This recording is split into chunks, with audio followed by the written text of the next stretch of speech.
अस्सलामुअलैकुम, welcome to the ask me physics channel. Chapter number 3 class 9 physics dynamics में जो आखिरी टॉपिक है वो है सेंट्रीपिटल फ़ोर्स और सेंट्रीपिटल एक्सेलरेशन। तो आज हम इसके बारे में पढ़ेंगे। सेंट्रीपिटल फ़ोर्स जो है ये फ़ोर्स की एक टाइप कह सकते हैं और ये बॉडी को कंपेल करती है सर्कुलर मोशन में। ठीक है, मजबूर करती है सर्कुलर मोशन में। जब एक ऑब्जेक्ट पर आप फोर्स लगाओगे और वो बॉडी जो है वो सर्कल में घूमने पर मजबूर हो जाए तो हम इसको कहते हैं सेंट्रीपिटल फोर्स। सेंट्रीपिटल फोर्स जो है ये फोर्स ही की एक टाइप है। ठीक है, इसमें इसको आप जो है कैलकुलेट कर सकते हो न्यूटन में, और न्यूटन के साथ साथ ये जो है वही जो प्रॉपर्टीज़ फोर्स की होती है इसी की भी वही होती है, लेकिन इसकी जो मेन चीज़ होती है वो इसकी डायरेक्शन होती है। जब एक बॉडी जो है वो सर्कल में घूमने पर मजबूर होती है, आप इस डायग्राम में देख सकते हैं कि ये ऑब्जेक्ट जो है इस तरफ मूव हो रही है सर्कल में, तो असल में इस पर जो फोर्स लगती है वो हमेशा जो सर्कल बनता है उसके सेंटर की तरफ लगती है। इस केस में अगर आप यहाँ पर इस पॉइंट को देखते हैं तो ये फोर्स जो है इधर ही से जो है ओरिजिनेट होता है, यानी ओरिजिन ही से जो है फोर्स निकलता है। ओरिजिन या आप इसको सर्कल का जो सर्कल सेंटर आप इसको कह सकते हैं। इसी पॉइंट से, जिस पॉइंट से सर्कल जनरेट होता है उसी पॉइंट से जो है ये आपको जो है फोर्स जो है उसकी डायरेक्शन भी उसी सेंटर ही की तरफ होती है, और यही जो है सेंट्रीपिटल फोर्स की जो है कमाल होती है। इसी तरह जो वेट है उसकी ऑलवेज डायरेक्शन जो होती है टुवर्ड सेंटर ऑफ अर्थ होता है, वो भी एक टाइप ऑफ फोर्स है, आप उसको कह सकते हैं। और सेंट्रीपिटल फोर्स जो है दूसरा टाइप ऑफ फोर्स है जो कि ऑब्जेक्ट जो कि एक सर्कल में जब बॉडी घूमती है तो उस सर्कल के सेंटर ही की तरफ जो है फोर्स लगती है। और फोर्स को हम जो है या सेंट्रीपिटल फोर्स को ज़्यादातर बुक्स में FC के नाम से जाना जाता है, और इसके लिए जो हम कॉन्सेप्ट या फार्मूला यूज़ करते हैं तो वही फार्मूला आप यूज़ कर सकते हैं, न्यूटन के सेकंड लॉ। लेकिन मास तो खैर आप फोर्स के साथ चेंज नहीं कर सकते, लेकिन एक्सेलरेशन जो यहाँ होती है वो भी कुछ जो है लीनियर एक्सेलरेशन आप उसको नहीं कह सकते। जब एक बॉडी जो है वो सर्कल में घूमती है तो उस वक्त जो इसकी एक्सेलरेशन होगी आप उसको सेंट्रीपिटल एक्सेलरेशन कहोगे। और सेंट्रीपिटल एक्सेलरेशन को आगे बुक्स में आप फिर जो है पढ़ेंगे तो इसकी जो वैल्यू होती है वो होती है v²/r। और ज़्यादातर ये जो है ये एंगुलर वेलोसिटी और उनके फार्मूले से प्रूफ होती है, तो इसको यहाँ पर प्रूफ करने की ज़रूरत नहीं है। इस लेवल पर बस इतना ही समझना चाहिए कि जो सेंट्रीपिटल एक्सेलरेशन की वैल्यू होती है वो होती है v²/r। अच्छा, यहाँ पर जो ये v² क्या है और ये r क्या है तो इसको समझना बहुत ज़रूरी है। क्वेश्चन में जो आपको v नज़र आ रहा है ये वेलोसिटी होती है इस ऑब्जेक्ट की, जिस वेलोसिटी के साथ ये ऑब्जेक्ट मूव करता है। तो यहाँ हम इसकी जो है v² लेते हैं। स्क्वायर जो है ये डायमेंशन को मैच करने के लिए, और ये फार्मूला फिर बाद में डिराइव होता है तो ये उसके डायमेंशन को मैच करने के लिए यूज़ होता है। और यहाँ पर जो दूसरी कंसेप्ट यहाँ हम जो लेते हैं v की वो ये है कि ये जो v होती है ये असल में एक एरिया कवर करती है जो कि एक वेलोसिटी की जो एरिया होती है एक पॉइंट से दूसरे पॉइंट तक, इनिशियल और फाइनल पॉइंट में, तो इस एरिया के लिए भी यूज़ होता है, क्योंकि इस केस में जो ऑब्जेक्ट मूव होता है वो असल में डिस्टेंस नहीं बल्कि एक रेडियल डिस्टेंस कवर करता है, जिसकी वजह से हम इसको v² कहते हैं। फॉर एग्जांपल यहाँ पर अगर आप, ये भी हाई लेवल की एक कॉन्सेप्ट है, लेकिन यहाँ देखते हैं फ़र्ज़ करें कि ये बॉडी इस पोजीशन से यहाँ तक आती है तो ये सिर्फ ये डिस्टेंस तो नहीं करती बल्कि जो इसके अंदर ये सारी जो रेडियल एरिया है, यानी रेडियल डिस्टेंस है जिसको आप एरिया भी कह सकते हैं, ये एक एरिया है, तो ये इसके कंसेप्ट में भी आता है जो कि हाई डीप स्टडी में आप जाते हैं। और दूसरी बात यहाँ पर जो ये आर की बनती है, ये असल में आर जो है ये रेडियस ऑफ द सर्कल होता है, यानी जो जिस सर्कल की हम बात कर रहे हैं तो उसकी कुछ ना कुछ रेडियस होगी, और ये रेडियस जो है ये आर जो है उस रेडियस को डिनोट करता है। इसको आप रेडियस ऑफ सर्कल कह सकते हैं, ठीक है। और इसी तरह इसमें जो v है वो वेलोसिटी ऑफ द ऑब्जेक्ट है, यानी ऑफ द यहाँ पर जो भी बॉडी है वो है। और ये आप यहाँ पर ये जो m है तो ये आप यहाँ ले सकते हैं मास ऑफ द बॉडी, यहाँ पर जो बॉडी यूज़ हुई है, मास ऑफ द बॉडी। तो सेंट्रीपिटल एक्सेलरेशन की जब आप वैल्यू यहाँ पर डालते हैं तो आपके पास जो सेंट्रीपिटल फोर्स का फार्मूला बनता है वो बनता है mv² डिवाइडेड बाय r।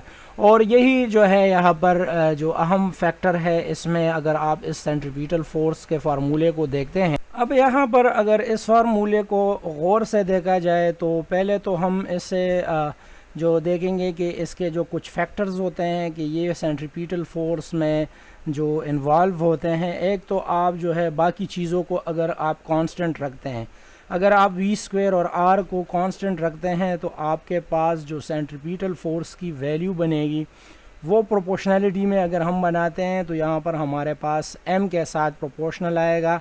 अगर v और r को आप क्या करते हैं, कांस्टेंट रखते हैं, ठीक है। तो पहला केस तो हमारे पास यही बनता है कि जब आप v यानी वेलोसिटी और इस रेडियस को आप कांस्टेंट रखते हैं तो फिर क्या होता है, याद रखिए जितनी आपके पास जो किसी ऑब्जेक्ट की मास होगी, ठीक है। अब अगर हम बात करते हैं, ठीक है, अगर इस ऑब्जेक्ट की जो मास है ये जितनी ज़्यादा होगी आपको ज़्यादा फोर्स रिक्वायर्ड होगा इसमें जो सेंट्रीपिटल एक्सेलरेशन प्रोड्यूस करना होता है, या आपको ज़्यादा फोर्स चाहिए होगा इसी बॉडी को इस सर्कल में घुमाने के लिए। तो ये बात याद रखनी चाहिए कि ज़्यादा मास के लिए ज़्यादा सेंट्रीपिटल फोर्स रिक्वायर्ड होगी, यानी ह्यूज मासेस के साथ जो एसोसिएट होता है सेंट्रीपिटल फोर्स उसकी वैल्यू बहुत ज़्यादा होती है। मास ज़्यादा तो फिर सेंट्रीपिटल फोर्स भी ज़्यादा होनी चाहिए अगर आप इन दोनों को कांस्टेंट रखते हैं। अदरवाइज़ अगर ये कांस्टेंट नहीं रखते तो फिर ये जो है मास अगर ज़्यादा हो तो फिर इनके वैल्यूज़ जो है अप एंड डाउन हो सकते हैं किसी भी सेंट्रीपिटल फोर्स के लिए। अगर हम यहाँ पर जो दूसरा केस कंसिडर करेंगे तो FC प्रोपोर्शनल बनेगा वेलोसिटी के, ठीक है। अगर हम यहाँ पर हम वेलोसिटी स्क्वायर लेंगे क्योंकि ये फार्मूले में स्क्वायर है, तो यहाँ पर आपने ऑब्जेक्ट की मास हमेशा कांस्टेंट ही होती है, लेकिन फिर भी सम केसेस में मास कांस्टेंट नहीं होता। यहाँ हम मास को कांस्टेंट कंसिडर करेंगे और r को भी जो है कांस्टेंट लेंगे, यानी ये दोनों चेंजेबल नहीं है इस केस में फोर्स लगने के साथ, यानी सर्कल भी यही है, मास भी जो है वो चेंज नहीं हो रहा। तो जितने आप ज़्यादा फोर्स को बढ़ाओगे m और r कांस्टेंट रखकर तो आपके पास जो है वेलोसिटी जो है स्क्वायर टाइम इंक्रीज होगी, यानी अगर आप फोर्स को डबल करते हैं, ठीक है, यानी आप फोर्स को डबल करते हैं तो ये 4 गुना बढ़ जाएगा, क्वाड्रपल हो जाएगा। अगर आप इसको 3 गुना बढ़ाते हैं तो ये 9 गुना हो जाएगा, क्योंकि 3 स्क्वायर से 9 आएगा। 4 गुना बढ़ाते हैं तो 4 स्क्वायर से 16 गुना वेलोसिटी बढ़ेगी। ये भी जो है एक केस बनता है जब आप इन दोनों को कांस्टेंट रखते हैं तो सेंट्रीपिटल फोर्स जो है वो सिर्फ वेलोसिटी को ही इंक्रीज करता है, और इसी तरह डिक्रीज भी होता है। अगर आप फोर्स को जो है वो कम करते हैं तो वेलोसिटी भी स्क्वायर टाइम जो है वो कम हो रही होती है। अब यहाँ पर अगर तीसरे केस देखा जाए तो यहाँ पर हम ये लिख सकते हैं कि FC inversely proportional to 1/r। अगर हम यहाँ पर मास और वेलोसिटी को जो है वो कांस्टेंट रखते हैं, ठीक है, ये केस भी जो है बहुत इम्पोर्टेंट है। यहाँ पर जो r है वो 1/r है, तो इसको हम इनवर्सली प्रोपोर्शनल की जो कंसेप्ट है उसमें लेंगे। तो यहाँ पर याद रखा जाए कि जितना आप जो है किसी सर्कल को r यानी उसका जो रेडियस बढ़ाओगे, ठीक है, अगर हम चाहते हैं कि इस सर्कल का रेडियस बढ़ जाए तो रेडियस जब बढ़ेगा तो फिर यहाँ पर आपके पास जो फोर्स इफेक्ट देगा वो कम इफेक्ट देगा, यानी r और FC एक दूसरे के उलट पुलट है। यानी r की वैल्यू अगर आप इस सर्कल को कम करते हैं तो आपका फोर्स जो है वो ज़्यादा असर दिखाएगा। अगर आप इसी मास और वेलोसिटी वही रखोगे और इस r को बढ़ाना चाहते हैं, आप चाहते हैं कि यार ये जो है r है यानी सर्कल का ये बड़े सर्कल में घूमने फिरने लगे तो फिर इसकी फोर्स जो है वो कम इफ़ेक्टिव होगी, वो डायरेक्टली जो है यहाँ पर वेलोसिटी पर ही जो है असरअंदाज होगी। यानी फॉर एग्जांपल अगर आप यहाँ पर आर को बढ़ाते हैं, अगर कंबाइनली हम इस इक्वेशन को देखते हैं तो आर को जितना आप बढ़ाओगे और फोर्स को वही रखोगे जो आपने इनिशियली लगाया है, यानी इब्तिदा में जो फोर्स लगाई है, तो फिर बॉडी की वेलोसिटी स्लो होती जाएगी। ठीक है, तो ये जो है सेंट्रीपिटल फोर्स के हवाले से जो है हमने मुख्तलिफ़ केसेस डिस्कस की। अब अगर हम इसके यूनिट को देखते हैं तो फोर्स की यूनिट जो है वो न्यूटन ही होती है, लेकिन आपको यहाँ पता होना चाहिए कि 1 न्यूटन जो है वो असल में 1 किलोग्राम मीटर पर सेकंड स्क्वायर के बराबर होता है। तो यहाँ पर अगर हम इस FC के फार्मूले को लेते हैं mv² डिवाइडेड बाय r, तो इनके यूनिट लगाते हैं। m की यूनिट आप यहाँ पर किलोग्राम लगा ले, मीटर पर सेकंड जो है वो यूनिट है वेलोसिटी की, तो इस पर स्क्वायर है, और नीचे जो है r जो है वो डिस्टेंस है, तो डिस्टेंस जो है हम ले सकते हैं मीटर में। ठीक है, तो यहाँ पर अगर आप इसको देखेंगे किलोग्राम और यहाँ पर ये मीटर स्क्वायर बन जाएगा और ये पर सेकंड स्क्वायर बन जाएगा, और नीचे 1 मीटर है जो कि ऊपर वाले के साथ यहाँ पर ये इसके साथ जो है कट जाएगा। तो आपके पास वही सिंपल किलोग्राम मीटर पर सेकंड स्क्वायर रह गया जो कि न्यूटन ही के बराबर होती है। तो सेंट्रीपिटल फोर्स का यही जो है सिंबल है FC, और ये जो है इसका न्यूटन जो है इसका यूनिट है, और इसकी डायरेक्शन हमेशा जो है वो सेंटर के तरफ होती है सर्कल की। यहाँ पर जो दूसरी बात हम करेंगे जो कि बहुत ही ज़रूरी है, तो यहाँ पर क्वेश्चन ये राइज होता है कि चलो FC की जो डायरेक्शन होती है वो तो सेंटर के तरफ जो है आप देख सकते हैं कि ये सेंटर ही की तरफ होता है, तो एक्सेलरेशन की जो डायरेक्शन होती है वो किस डायरेक्शन में होगी। तो याद रखिए according to second law of Newton आपने पढ़ा था कि फोर्स जो है वो अपने ही डायरेक्शन में एक्सेलरेशन या चेंज पैदा करती है। तो यहाँ पर ये बात भी क्लियर हो जाती है कि जो डायरेक्शन सेंट्रीपिटल फोर्स की होती है वही डायरेक्शन जो है सेंट्रीपिटल एक्सेलरेशन की होती है। तो सेंट्रीपिटल फोर्स और centripetal acceleration always directed toward center। ठीक है, ये बात बहुत ज़रूरी है यहाँ पर। सेंटर ऑफ द सर्कल ये हमेशा एक्ट करती है, और इसके कुछ एप्लीकेशंस है जो आगे फिर हम पढ़ेंगे, लेकिन यहाँ पर ये समझना इंतहाई ज़रूरी था। और ये AC जो है v² डिवाइडेड बाय r को अगर आप देखेंगे तो इसके यूनिट भी आपके लिए एक होम असाइनमेंट के थ्रू मैं यहाँ छोड़ता हूँ, आप चेक करें मीटर पर सेकंड स्क्वायर, और नीचे जो है मीटर लगाए तो इसी के डायमेंशन मीटर पर सेकंड स्क्वायर के बनते हैं। अभी आगे हम जाएंगे कि सेंट्रीपिटल फोर्स का जो रिएक्शन होता है वो क्या चीज़ होता है, तो अभी उसको भी हम थोड़ा बहुत डिस्कस करेंगे। हमने न्यूटन के जो थर्ड लॉ में पढ़ा था कि एक्शन और रिएक्शन ये जो है अपोजिट एंड डायरेक्शन होते हैं। ठीक है हो अभी जो आपने लास्ट इसी चैप्टर में पढ़ा था कि न्यूटन का जो थर्ड लॉ है, ठीक है, for every action there is reaction. ठीक है, for every action there is reaction, यानी आप जब अप्लाइड फोर्स लगाते हैं किसी भी ऑब्जेक्ट पर तो उसका जो एक रद्द-ए-अमल होता है, एक रिएक्टिव फोर्स भी जो है वहाँ पर अपीयर होता है। ये थर्ड लॉ ऑफ न्यूटन था, और हमने कुछ प्रूफ और एग्जांपल्स के साथ इसको पढ़ा था। तो हर अप्लाइड फोर्स यानी को आप जो है एक्शन कह सकते हैं। ठीक है, एक्शन होता है, और एक्शन जो है उसके बराबर रिएक्शन भी अपीयर होता है हमारे पास। और ये यहाँ पर नेगेटिव साइन का मतलब ये होता है कि ये एक्शन और रिएक्शन जो है सिर्फ ये जो है एक दूसरे से 180 डिग्री पर या बिल्कुल अपोजिट होते हैं।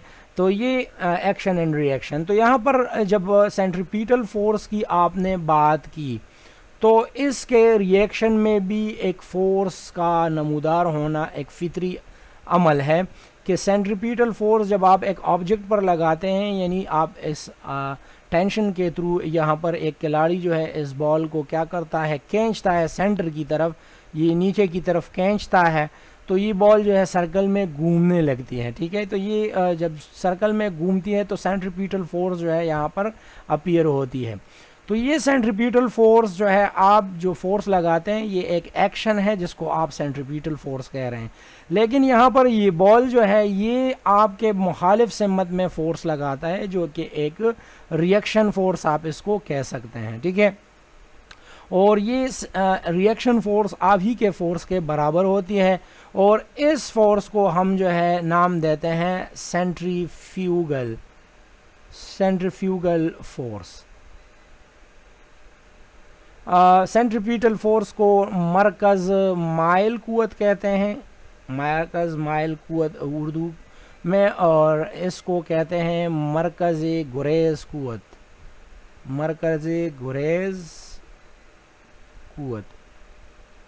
गुरेज यानी परहेज़, यानी मरकज़ माइल कुव्वत सेंट्रीपिटल फोर्स, यानी ये सेंटर की तरफ माइल एक कुव्वत होती है, और मरकज़ गुरेज कुव्वत यानी ये मरकज़ से परहेज़ करती है, यानी ये दूर जाने की, ये सेंटर से दूर भागने की कोशिश करती है ये बॉल। और ये दोनों फोर्सेस जो है एक्शन एंड रिएक्शन एक दूसरे के कहलाती है। तो सेंट्रीफ्यूगल फोर्स भी जो है वो समझना यहाँ पर ज़रूरी था कि ये जो है सेंट्रीपिटल फोर्स के मुखालिफ ही होती है, मैग्नीट्यूड में सेम होती है, और इस वजह से जो है ऑब्जेक्ट जो है वो सर्कल में घूमने लगती है। ये दोनों आपस में जब इसके पर अपने एक एप्लीकेशंस भी हैं, सेंट्रीफ्यूगल फोर्स के अपने एप्लीकेशंस है, मरकज़ माइल कुव्वत के अपने एप्लीकेशन, जिसको हम आगे पढ़ेंगे। लेकिन यहाँ पर इसका जो कंसेप्ट था वो थोड़ा बहुत हमें समझना ज़रूरी था। तो इसी तरह फिर ये बॉल जो है ये टेंजेंशनल वेलोसिटी के साथ जाता है। ये बात भी एक यहाँ पर क्लियर होनी चाहिए कि जो बॉडी सर्कल के साथ, अगर हम यहाँ पर देखते हैं, ठीक है, एक ऑब्जेक्ट है जो कि सर्कल के साथ एक ऐसा लाइन बनाए, एक ऐसा लाइन, टेंजेंट लाइन, उस लाइन को कहते हैं जो सर्कल को एक ही पॉइंट पर टच करे, तो इसकी जो वेलोसिटी होती है वो टेंजेंशियल होती है। ये बॉल अगर यहाँ पर पहुँचती है तो इसकी जो वेलोसिटी होती है ये इस तरह होती है। अगर ये बॉल जो है इधर पहुँच जाती है तो इसकी वेलोसिटी टेंजेंशियल होती है, यानी इसी डायरेक्शन में होती है, ठीक है। और अगर आप इसको दरमियान में यहाँ से ये अगर ये इस बॉल को छोड़ता है तो ये टेंजेंशनल वेलोसिटी के साथ जाता है। यहाँ पर ये कॉन्सेप्ट भी ज़रा टेंजेंशनल, ये कंसेप्ट भी ज़रा क्लियर होने चाहिए। टेंजेंशनल वेलोसिटी सर्कुलर, यानी जो सेंट्रीपिटल फोर्स की वजह से जो वेलोसिटी होती है वो टेंजेंशियल होती है। किसी भी पॉइंट पर अगर आप फोर्स को किसी वजह से टर्मिनेट करते हैं, ख़त्म करते हैं, तो ये बॉडी जो है वो टेंजेंशनली मूव करती है। और ये आपने जो है वो रियल लाइफ में एक ऑब्ज़र्व भी किया होगा। और इसका जो गेम होता है इसमें खिलाड़ी जो है बॉल को क्या करता है, इस बॉल को जब वो छोड़ता है तो ये टेंजेंशनली वेलोसिटी के साथ ही मूव करता है। ये इतना भी काफ़ी है। इंशाल्लाह अगले वीडियो में हम सेंट्रीपिटल और सेंट्रीफ्यूगल फोर्स के एप्लीकेशंस भी पढ़ेंगे। और कुछ जहन में सवाल उठता है तो ज़रूर डिस्कस कीजिए कमेंट बॉक्स में। वीडियो को ज़रूर लाइक करें, चैनल को सब्सक्राइब करें और दोस्तों के साथ शेयर करें। अल्लाह हाफिज़।